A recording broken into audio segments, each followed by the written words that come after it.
दोस्तों, आज की हमारी कहानी है मैं प्यासी हूँ। एक समय की बात है।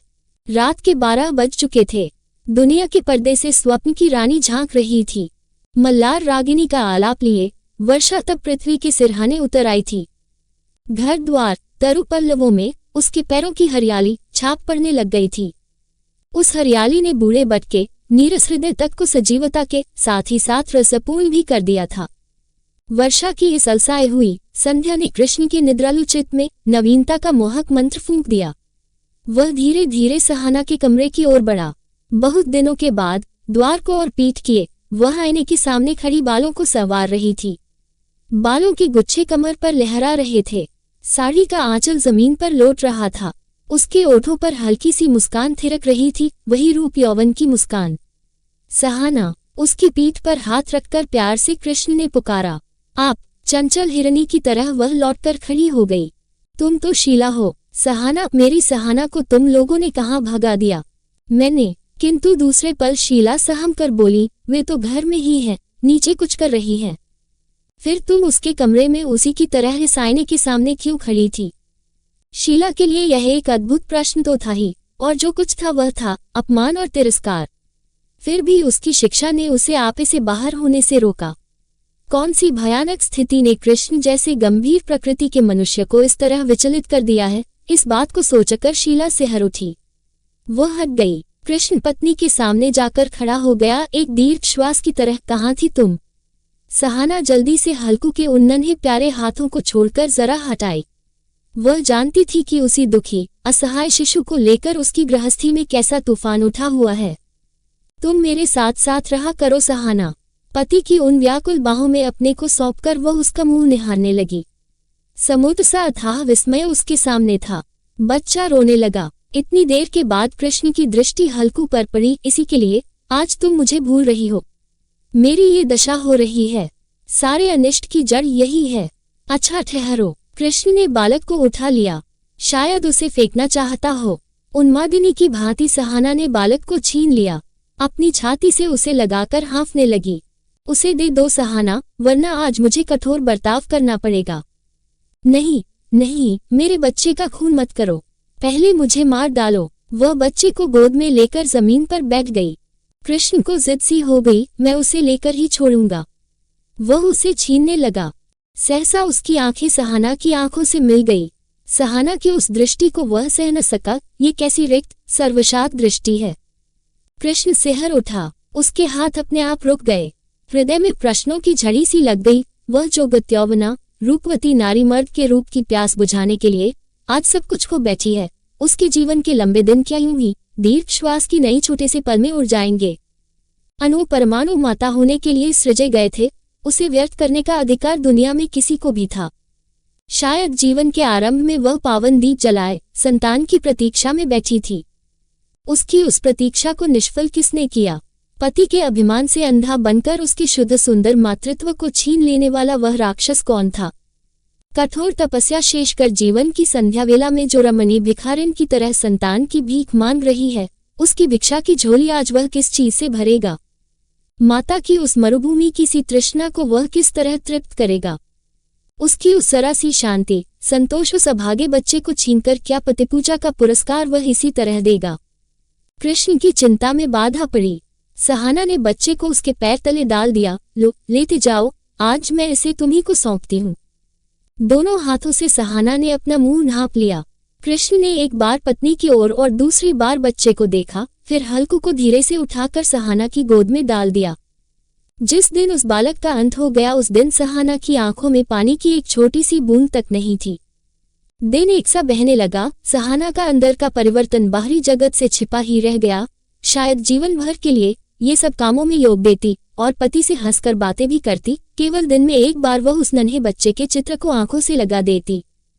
जिस दिन उसकी वह चोरी पकड़ी गई, उस दिन कृष्ण ने विरक्त होकर कहा, बुढ़ापे में क्या तुम पागल हो जाओगी? धूमकेतु यदि मरा भी तो निशानी छोड़ गया।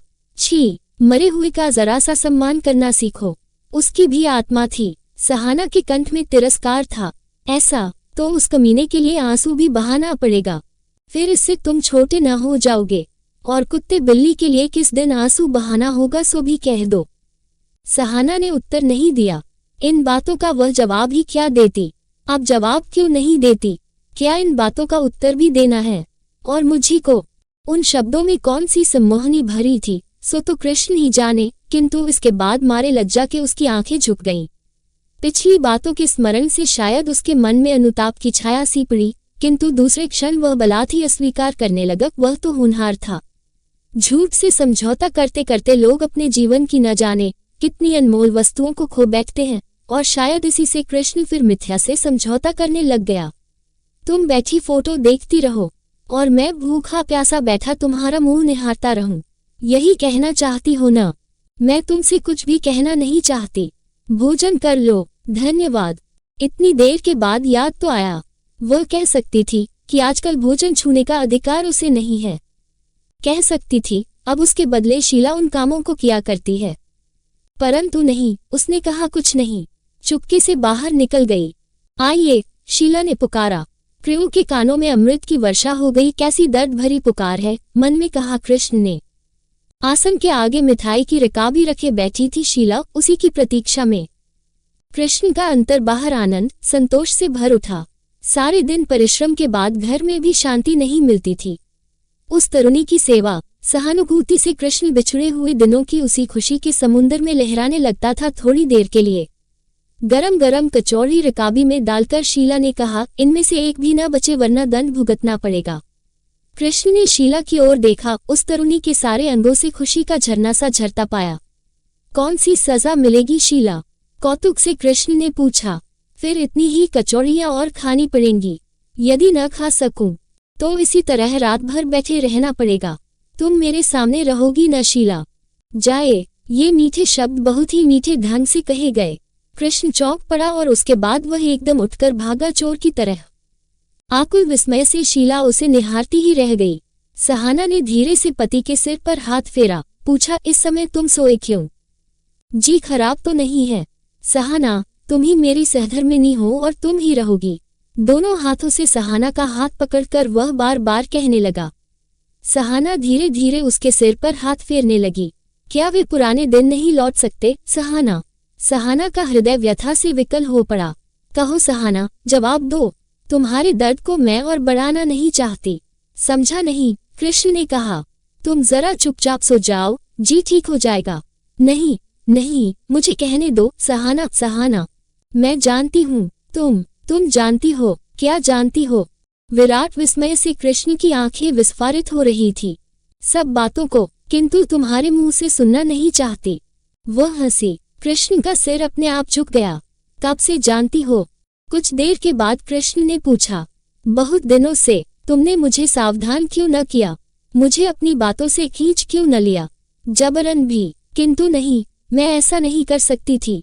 वैसी भीख की झोली से मैं घृणा करती हूँ, आंतरिक घृणा। प्रेम प्यार आदर की वस्तु जरूर है, परंतु मांगने की नहीं। उसके लिए दूसरे से झगड़ना, छे छे। सहाना घृणा से सिहर उठी। तुम पत्थर की बनी हो सहाना। होगा भी, उदार स्वर से उसने कहा। अपना अधिकार मैं इस अवहेलना से नहीं छोड़ सकता था।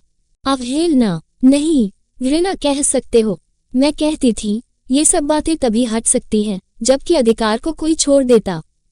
फिर यह क्या है? जो प्रेम एक बार किसी के द्वार पर लुट चुका था, वही प्रेम आज प्रतारक की तरह दूसरे के द्वार पर झांकने लगे तो उसके लिए सिर की जरूरत नहीं है।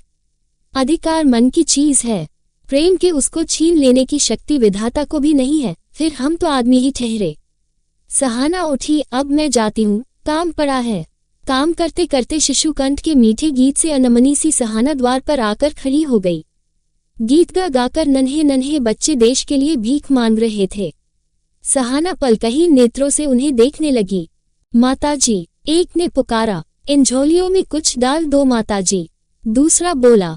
सहाना ने एक सुंदर शिशु को गले से लगा लिया। बोली, क्या कहा भैया? फिर कहना। इन झोलियों में कुछ डाल दीजिए।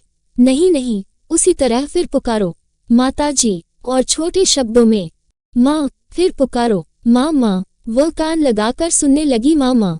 एक स्वप्न सा आंखों में छा गया, जैसे कि उसने अपने हृदय के खून उस प्यारे बच्चे को देश के काम में सौंप दिया हो। सहाना देखने लगी। उसके उस देश सेवा के श्रेष्ठ दान से, उस दृष्टांत से प्रत्येक माता ने अपनी गोदी खाली कर दी। वह विस्मय के साथ देखने लगी। जल, वायु, आकाश शिशुओं से छा रहा है, तिल बराबर भी कहीं स्थान नहीं है। ये कैसा विराट रूप है। वह कह उठी। सहाना, पति की पुकार से वह स्वप्न लोक से लौटी। उसने उत्तर दिया, हाँ। उस दृष्टि को कृष्ण सह न सका। वह किस उद्देश्य से किसके पास आया है। उसकी चिंता विकल हो पड़ी। माँ से आज वह प्रेयसी को मांग रहा है। गृहिणी के नैनों में वह तरुणी की प्यास को देखना चाहता है। सेविका से वह सुहाग मांगता है। हाँ, इतने दिनों के बाद कृष्ण समझ ही न सका कि उसी के अनादर, अवहेलना से उसकी प्रेयसी मर चुकी थी बहुत दिन पहले। और उसी नारी के भीतर अब जो कुछ था, ये था केवल माँ का गंभीर स्नेह और समुंदर सा प्यार। कुछ विचारता हुआ कृष्ण शीला के निकट आकर खड़ा हो गया। आइए, भूख लगी है क्या? नदी के से तरल स्वर से उसने पूछा। कृष्ण मुग्ध विस्मय से उसे निहारने लगा और दृष्टि के आगे शीला खिलखिला पड़ी। मैं तुम्ही को ढूंढ रहा था शीला। कृष्ण का स्वर मृदु था। नर्मदा ने पुकारा, भैया जरा सुन जाना। रात में सहाना ने कृष्ण के कागजों को हटाकर किसी प्रकार की भूमिका के बिना ही कहा, शादी के लिए और तैयारियां तो मैंने कर ली हैं, केवल गहने तुम बनवा देना। किसकी शादी? शीला की। वर कहाँ मिला? उसका कंठ कांप रहा था। कुछ देर तक पति के मुंह की ओर देखकर सहाना ने उत्तर दिया, वह घर ही में है और मैंने उसे नहीं देखा। मैंने जब देखा है तब तुम भी देख चुके हो, यानी तुम हो। मैं। वह पीछे हटा। हाँ, तुम। ये दिल्लगी अच्छी नहीं लगती सहाना। दिल्लगी नहीं, सच ही कहती हूँ। इसी 15 तारीख को शादी होगी। असंभव है। ऐसा मत कहो, सभी तैयारियां हो चुकी हैं। ऐसा तुमने क्यों किया सहाना? क्योंकि इसकी जरूरत थी। फिर भी यह नहीं हो सकता है। इससे न तो मेरी ही भलाई है और न तुम्हारी। किसी के लिए कभी भी मैं तुम्हें दुख नहीं दे सकता। तुम भूल रहे हो, तुम्हारे सुख के लिए मैं सब कुछ सह सकती हूँ। विशेषतः मेरे उस गतानंद की स्मृति को दुख की शिखा जला नहीं सकती है, तुम विश्वास रखो। किंतु मैं तुम्ही से पूछता हूँ कि तुम जैसी स्त्री रहते हुए भी मैं विवाह करूँ ही क्यों? अपने मन से पूछो। वह हंसती थी। मैं न तो कुछ सुनना चाहता हूँ और न कुछ पूछना, किंतु यह विवाह हो नहीं सकता। सच कह रहा हूँ। वर के लिए सोचने की आवश्यकता नहीं है, उसी दिन वर तुम्हें मिल जाएगा। शीला ने पुकारा, भौजी चाय तैयार है। कृष्ण ने सिर नीचा कर लिया। आज वह उस ओर देख तक नहीं सकता था। उस धनी परिवार के नौकरों से लेकर मालिक तक उस दिन व्यस्त थे। बाहर से शहनाएं मधुर स्वर से मिलनगीत अलाप रही थी। गलियों में चादर बिछ रही थी। पानी के मटकों में गुलाब जल मिलाया जा रहा था। बड़ी बड़ी कढ़ाइयों में शाक भाजी बन रही थी। हलवाई मिठाई बना बनाकर बूढ़े पुरानों को चखा रहे थे। सहाना और कृष्ण घूम घूम कर सब व्यवस्था कर रहे थे। शीला की शादी थी, एक धनी वर के साथ। बच्चे आंगन में धूम मचा रहे थे। चहुओर के उस आनंद के भीतर लहराती हुई नदी की भांति शीला हंस हंस अपनी सखी सहेलियों से मिल रही थी। स्त्रियों के बीच में उसकी समालोचना हो रही थी। कैसी बेहया है बहन, आजकल की लड़कियां ऐसी ही होती हैं। बूढ़ी हो जाती हैं तब कहीं दुल्हा मिलता है, इसलिए वे अपने आनंद को छिपा नहीं सकती। शीला ने एक स्त्री को चिहुटी ले ली। दुल्हा को चिहुटी ले जाकर, मुझे नहीं। स्त्री ने कहा, उन्हें तो रात में लूंगी। कैसी बेहया है तू शीला, तुझे लज्जा हया कुछ भी नहीं। स्त्री की भौहें चढ़ गईं, जिसे देखकर शीला खिलखिलाकर हंसने लगी। चलते चलते कृष्ण लौटा। पल भर के लिए उस खुशी की दिवाली की ओर उसने देखा, फिर काम में डूब सा गया। केवल सहाना उस हंसी को सुनकर सिहर उठी। संध्या समय बनाव श्रृंगार शेष कर शीला दबे पांवों उस द्वार के बाहर जाकर खड़ी हो गई, जहां की कृष्ण द्वार की ओर पीठ किए चुपचाप खड़ा कुछ विचार रहा था। वह कुछ देर तक खड़ी उसे देखती रही। इसके बाद उसने वहीं से कृष्ण को प्रणाम किया। कृष्ण लौटा। उसने देखा एक छाया सामने से हट रही है। व्यथा के साथ कृष्ण ने पुकारा, शीला, परंतु उत्तर न मिला। भ्रम था। दीर्घ श्वास के साथ ये शब्द उसके कंठ से निकले। बड़ी धूम से बारात आई। कन्यादान के समय शीला को लोग ढूंढने लगे, किंतु उसका पता कहीं भी न था। घर द्वार हर एक संदूक देखी गई, शीला न मिली। 2 बूंद आंसू पोंछकर सहाना ने अखबार में विज्ञापन दिया, शीला तुम लौट आओ, इस घर में तुम्हारा निरादर न होगा। स्रोत, अगर हमारी वीडियो अच्छी लगी हो तो चैनल को सब्सक्राइब जरूर करें। धन्यवाद।